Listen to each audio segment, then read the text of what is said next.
Hello বন্ধুরা, cooking বাংলায় আপনাদের স্বাগতম জানাই। আমি শেফ মোহাম্মদ আতিকুর রহমান। আমি আজকে আপনাদের সামনে নিয়ে আসলাম চিকেন কর্ন স্যুপ রেসিপি, যেটা বাংলাদেশি স্টাইলে। তো আপনারা চলেন আমার কিচেনে। সো আপনারা দেখতে থাকুন আর আমার কর্ন স্যুপ রেসিপিটা উপভোগ করুন। আমরা কর্ন স্যুপ রেসিপির জন্য আমরা আগে চিকেন স্টক পানি রেডি করছি। তো আপনারা চাইলে এটা আপনারা করতে পারবেন অন্য একটা ভিডিওতে। স্টোভ পানি কীভাবে করবেন সেটা আমি আপনাকে দেখিয়ে দিব। তো দেখ, আমরা যারা ফ্রাই প্যান অথবা কড়াইয়ের মধ্যে আমরা এই পানিটুকু নিব, স্টোভ পানি। হ্যাঁ, পরিমাণ মতো যার যতটুকু লাগে আপনারা দিবেন। যদি দুইটা হয় বা দুইটার পরিমাপে দিবেন, বা যেটাই হোক আপনার পরিমাণ মতো আপনি দিবেন। এরপরে আমি নিলাম 150 গ্রাম চিকেন বল, যেটা একটু আমি আগে থেকে একটু স্লাইস করে রাখছি, একটু কিমা করে রাখছি। তো এই চিকেনগুলো আমি এই স্টোভ পানির মধ্যে দিয়ে দিলাম। স্টোভ পানি দেওয়ার পরে আমি ভালো করে একটু মিক্স করবো, তখন পানিটা একটু ফুটবে। পানিটা যখন ফুটন্ত আসবে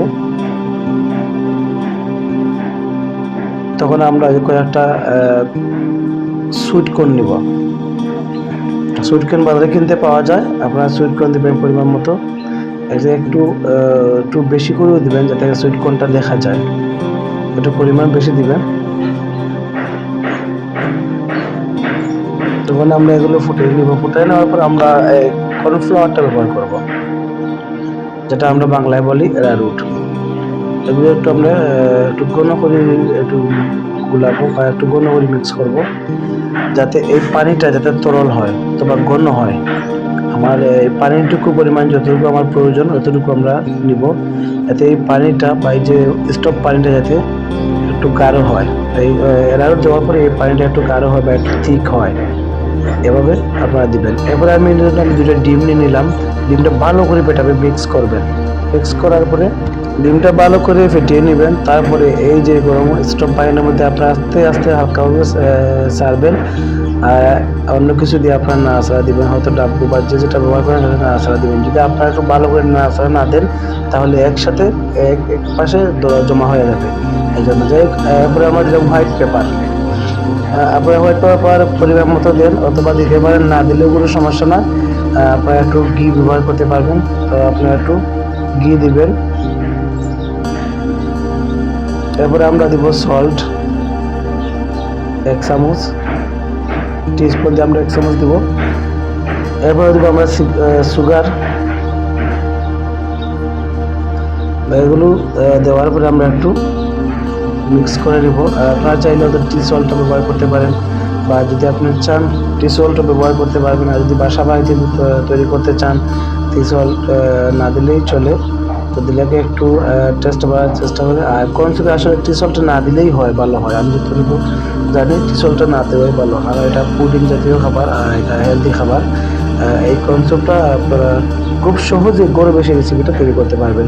তো আমি ঝটপট তৈরি করে নিলাম, আপনারাও তৈরি করে নেবেন এভাবে। যখন আপনারা সার্ভ করে আবার নিজেরা উপভোগ করেন বা আপনার ঘরের ফ্যামিলি মেম্বারদেরকে খাওয়ান, আপনারা খুব সহজেই এই কর্ন স্যুপটা তৈরি করতে পারবেন। সো আপনারা যদি এরকম প্রতিদিন এরকম নিত্য নতুন আইটেমের রেসিপি শিখতে চান বা জানতে চান, বা আপনারা যদি অনলাইনে ক্লাস করতে চান, আপনারা অবশ্যই আমার সাথে যোগাযোগ করতে পারেন। অথবা আমি আমার এই আইডিতেও এরকম ভিডিও দিয়ে দিব, আপনারা এখান থেকেও শিখতে পারবেন। আর যাদের শিখতে আগ্রহ আছে, অবশ্যই আপনারা আমার সাথে যোগাযোগ করবেন, এবং আমি অনলাইনেও আপনাদেরকে ক্লাস করাবো। অনলাইনে আপনাদেরকে এরকম শেখানোর চেষ্টা করব। তো আপনাদের যদি আগ্রহ থাকে অথবা আপনার এইগুলো শেখার আগ্রহ থাকে, অবশ্যই আপনারা যোগাযোগ করবেন। আমি আমার নাম্বারটা দিয়ে দেবো, অথবা আমার ইনবক্সে যোগাযোগ করবেন। আপনারা অনলাইনে চাইলেও ক্লাস করতে পারেন। আসলে এত খুব সহজে আপনার ঘরোয়া পরিবেশে এই স্যুপটা তৈরি করতে পারবেন।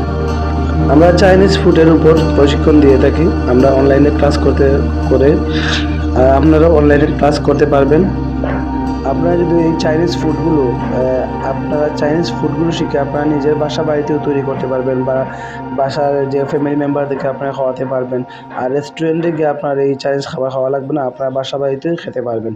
এই জন্য আপনাদের সুবিধার্থে এই আইডিটা খোলা বা এই পেজটা খোলা, এই ট্রেনিং সেন্টারটা খোলা। আপনারা অবশ্যই আমাদের সাথে যোগাযোগ করলে আপনার অনলাইনে আপনাদেরকে প্রত্যেকটা ফুডে টিকে দেবো। সবাইকে ধন্যবাদ।